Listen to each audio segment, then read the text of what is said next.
Hello, friends. Well, the people have spoken, and I am nothing if not a man of the people. So on this week's Mental Health Warriors Microdose, I'm going to be showing you how to make kombucha. Get ready. I'm constantly racking my brain thinking, okay, how do I add more value to people above and beyond the already awesome conversations that we're having in the Mental Health Warriors podcast? And that's why I've launched a Patreon page. Patreon is patreon.com and /mental health warriors. Patreon.com/mental health warriors. So what is Patreon? Patreon is this amazing platform where people can make a direct contribution to those that are creating content that they love.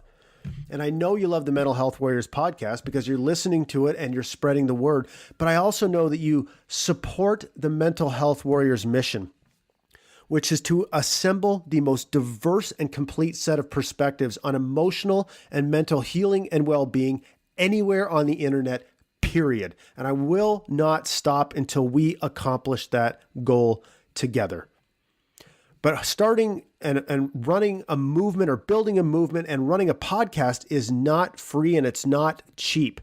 There are all kinds of costs, graphic design costs, there's web hosting costs and web development costs and podcast editing costs and podcast hosting costs and calendaring, like scheduling costs, and it all adds up. Right. And I need the Mental Health Warriors movement to not only be self-sustaining, but I need to grow it because the amount of people that we can help is just almost limitless. And I've seen how many lives we've touched already. Okay, but I'm not asking you to make a donation. I am telling you that I am offering you a value exchange. And what that means is in support or in return for your financial contribution to the Mental Health Warriors podcast and movement, I will offer you rewards that are super, super valuable and super impactful in your life. Okay, like you will be shocked at what I offer you in exchange for your financial contribution. So please head on over to patreon.com/mental health warriors, support the show, and let me make a contribution back to you in return for your contribution to supporting the movement. It's such a beautiful, virtuous cycle, and I would love for you to be part of it. And I can't thank you enough for your continued support of what we're trying to do here, because every single person listening to this show has someone in their life that can benefit from what we are doing at Mental Health Warriors, and I want to be able to reach them.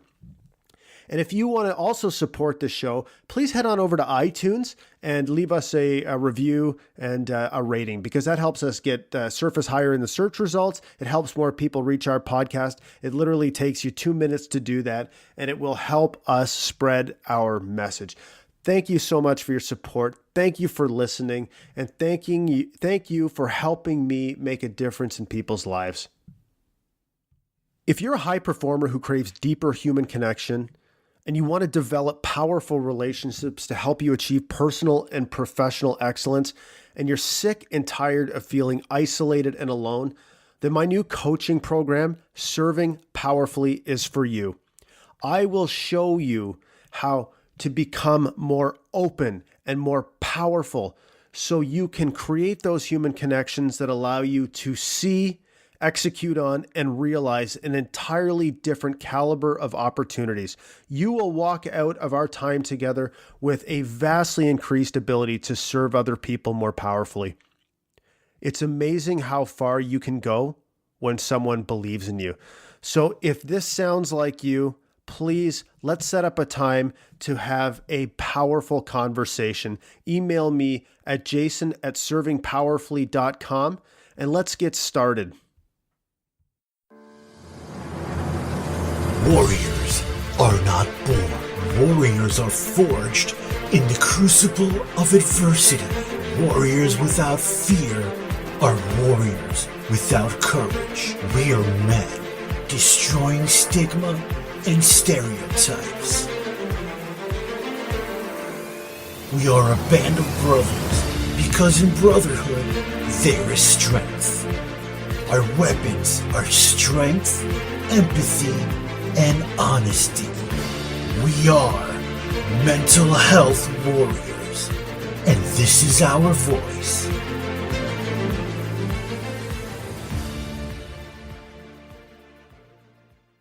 All right, guys. So we're going to talk about how to make kombucha today because people seem to be very fascinated with all the pictures and posts I make about kombucha, and they always have a lot of questions for it. I've made some videos and people seem quite interested in those too. So I thought I would give you the definitive guide on how to make this magical elixir. So first of all, what the hell is kombucha? I see a lot of people ask me that. It's a traditional fermented drink made of black tea and sugar, and it's super healthy for you.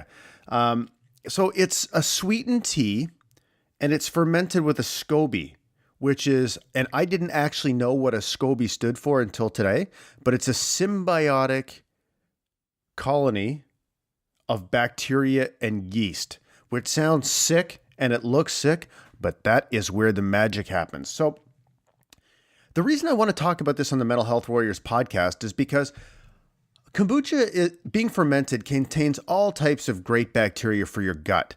And there's increasing evidence that our gut health is really directly related to our mental health and our overall sense of well-being. And I think it's really important that we start looking ourselves as an overall system, our bodies as an overall system, instead of like these discrete parts that we try to treat. Oh, you're sick for inflammation, take an anti-inflammatory. Oh, you're having a mental health issue, or you're feeling depressed, take an antidepressant. We all work as one piece. And I think understanding that and doing things to start to nurture the system as a whole is really important. And I believe that kombucha plays a role in that and other fermented foods as well.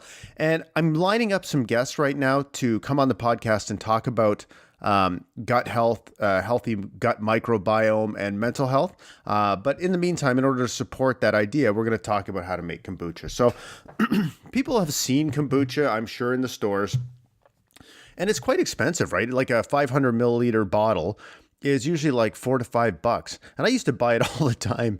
And I knew people who made kombucha, but I didn't really know anything about it. So I just thought it was easier to make it.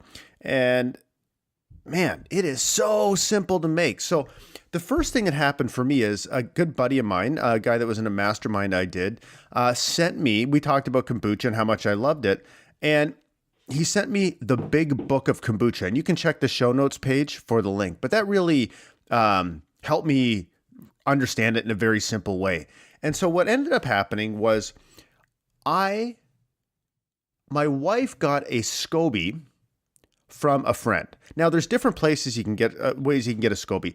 Anybody that makes kombucha is happy to share their SCOBY because we're like zealots and we want to share that with people. So you can get a hunk of SCOBY and then just, it'll grow on its own when you start to make kombucha. The other thing you can do is you can go on Amazon and buy a SCOBY starter kit, which is wonderful. And I'll include the links to that. The other thing you can do possibly is there's a place in our local farmers market that sells fermented foods, kimchi and sauerkraut and that kind of stuff. And it's delicious. And I wish I could think of the name because I'd give her a shout out. But she sells these, they're kind of weird actually. They look like something from Aliens, but she sells these little jars with miniature SCOBYs in them that you can use to start off. And the other thing you can do is you can just buy a bottle of kombucha from the store and kind of let it sit there in a bowl and cover it, and the SCOBY will grow there too. So there's really 4 options for you as far as the SCOBY goes. Get one from a friend, go on a place like Amazon and buy a starter kit, follow the instructions, go to like a store that sells fermented stuff and they may have pre-started SCOBYs already.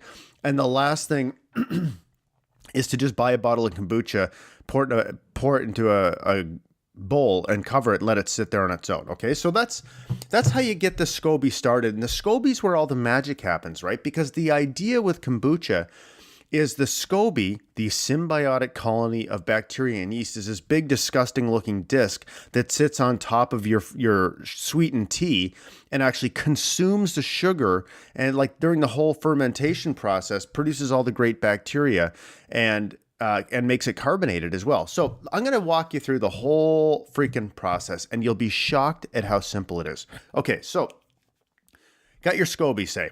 Now, I have a big vessel. It probably holds 9 liters. I think we got it at Walmart, actually. It holds maybe, not 9 liters. It maybe holds 7 or 8 liters, so a couple gallons for you imperial people. And it's got a little tap on the bottom, right? So basically what you do is you take the SCOBY, plop it in there, and all you do is you take a big pot of distilled water and you boil it. Okay. And so I have a huge pot. It's probably 7 or 8 liters. It pretty much fills up this glass vessel that I do the fermentation in. So you take your pot, put distilled water in it, or I guess it doesn't have to be distilled water, and you boil it. And then when it comes to a boil, here's what you do. So for me, it's, say, I'm going to call it 7 liters. So I put 4 tea bags in. I take it off the boil, put 4 tea bags in. So I turn the burner off. 4 tea bags go in. I let them sit in there for maybe 6, 7, 8 minutes until it's kind of dark, but not super dark. And I also put in about a cup and a half of sugar, and I stir it all up. Okay, so now you have sweet tea. So after 7 or 8 minutes, you take the tea bags out, and then you let this giant thing cool down. Okay, and that's going to take a number of hours. If it's cool outside, I put it outside. And then when it's cooled down, all you do is you pour it into your big glass vessel. Don't use ceramic, but use a glass vessel, and you pour it in there. And so now your SCOBY's kind of sitting in this beautiful tea, sweet tea mix. And then you cover it with a cloth, so the fruit flies can't get in, because, man, they'll be all over that thing. You cover it with a cloth, and you let it sit there for like a week. And that's about all you have to do. Now, that's kind of the first fermentation, okay? And it depends. The great thing about kombucha is that you can be totally loosey-goosey with it. Like, sometimes I let it sit there for a week, but sometimes if I go away and I haven't had a chance to drink all the kombucha I've made, then I let it sit there for 2 weeks. So it's always somewhere between a week or two. And it doesn't really matter, actually. It always turns out fine. So I do that. And then when it comes time to bottle it, here's what I do. I go, and I've tried, you can flavor it. So you do a secondary fermentation, and that's where you can add the flavor and stuff, okay? So what I would do is, sometimes I've gotten fruit. I mean, you can mix it with anything. And the Big Book of Kombucha has literally a million recipes. But typically what I do is I'll grab some juice, like some organic lemonade or some organic grape juice or something, and I mix it. I'll take some bottles. And the bottles that you get, so I've used 2 different kinds, and I don't know, I have to find out the name of them, but they're those ones that have like the rubber cap on them with the metal clasp you bring down, like from the pop shop. I don't know if you remember that, or if that was a Canadian thing. And the other thing I do is I use these big jugs, and I do this now because it's simpler. I use these big jugs that are used for winemaking, and they probably hold about 4 liters. They're glass with a handle on them, and they have a screw top on them. And they can screw down enough where the air can't get in. So I use the big ones, and I use 3 of them. So typically no, they can't be 4 liters then. They must be like 3 liters or something. Whatever. Anyways, so what I do is I take the juice and I pour it into the juice I bought. So the organic lemonade or the organic grape juice or whatever kind of juice you want to do. I pour it into the big glass jars, so 3 glass jars. And the ratio, I just totally make it up. Like, usually what I'll do is I'll use like a couple liters in these 3 jars. I'll divide it equally. So 2 liters, say, it might go into 3 jars. So it's like 650 milliliters a jar or whatever. But I'm not precise about it at all. And that's why kombucha is so great for me. So now I've got the jars full. Now what I do is I go over to the vessel now. I take off the cheesecloth. I take a little wooden stir, like a spatula, stir up the mixture so all the bacteria gets going, and then I just fill up the jars.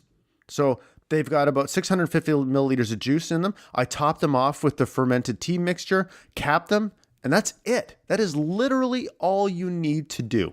Okay, so now they're capped, and now what I would do is I would make more tea mixture and let it cool down, and then fill up the vessel again. And now I've got 3 bottles of kombucha, 3 like jugs of kombucha. Now, what happens is I usually start drinking these right away, but you can let them secondary ferment. And what happens is the longer you let them ferment, the less sugar is going to be in them, because the fermentation process consumes the sugar. So for people who have, issues with diabetes or who are concerned about their sugar intake, kombucha is a very low sugar drink, actually, especially if you let it ferment long enough. Now I start drinking it, and it's cool because when we'll take the first, couple glasses or whatever over the first few days, it's not that fermented, but every single time I drink it, it gets more and more fermented. So it's kind of fun because it takes on a different flavor almost every time I drink it, right? So, and that literally is all you need to do. So brew tea, throw some sugar in it, let it cool, throw it in the vessel with your SCOBY, let it sit there for a week, 12 days, even 2 weeks. take your jugs, mix them with juice, pour some juice in, and then stir up the fermented tea mixture and mix it with the juice. Let them sit there, and it'll get more and more fermented. And the more fermented it gets, the more carbonated it'll get. And so it's a really, really refreshing drink to like a beer or anything like that, because you open it up and it makes the fizzy sound and it fills up and it's got nice bubbles in it. And it is so full of goodness for you. Like, we're talking tons of B vitamins. It's also got lots of healthy bacteria, acetic acids, glucuronic acid, lactic acid, probiotics. It's good for liver detoxification, pancreas, increased energy, digestion. It can improve your mood, reduces yeast, helps nutrient assimilation, and it may be beneficial for weight loss. It's one of those drinks that when you drink it, you feel healthy while you're actually drinking it, right? So that's really all you have to do to make kombucha, right? So I'm going to put some of the links to these resources in here. Seriously, though, if you ever have any questions about it, because I've made a million batches of kombucha at this point, all you need to do is ask. I would love, because I love talking about kombucha. Okay, so and also when you think of healthy gut bacteria, again, fermented foods are healthy. So kimchi, sauerkraut, all that good stuff, man. It's all so freaking good for you. All right, guys. So I hope that helped you understand how to make kombucha. And I wanted to say one last thing actually about it is, those bottles you buy in the store that are like between $4 and $5, when you make kombucha yourself, it is crazy how cheap it is. I mean, those bottles are easily less than $1. Like, you would pay easily less than $1, because all you're really paying for is 4 tea bags, some sugar, and 2 liters of juice. Like, that's all you pay for. And that makes you a ton of kombucha. Like, I drink a ton of it and it lasts me over a week. And because I don't do anything in moderation, I'm sure I drink far more than the average human being. So that is how you make kombucha. I'm going to link you to an article on, I think it's Wellness Mama, that really walks through everything about like the health benefits of kombucha. But just know that our Western diet is devastating to our gut bacteria, that microbiome that helps with all those things. And remember, never ever forget that we are a system. So stop trying to pull on one thread of the spider web without impacting your whole system. Start healing we really need to start healing ourselves from the inside out using healthy food, healthy bacteria. Processes like fermentation that have been used forever and have been producing good health outcomes forever. So that's my screed, my diatribe, my monologue, my soliloquy on kombucha. I hope you found this helpful. And if you have any questions about it, just email me, jason@mentalhealthwarriors.com. And I love to talk about kombucha. And I'm going to end this podcast the same way I end every single one. And that's by saying, listen, if you're struggling, I want you to know that I have struggled too. And if you ever want to sit down and talk to me and share a glass of kombucha, I want you to know that I will not judge you. Have a great week, everyone.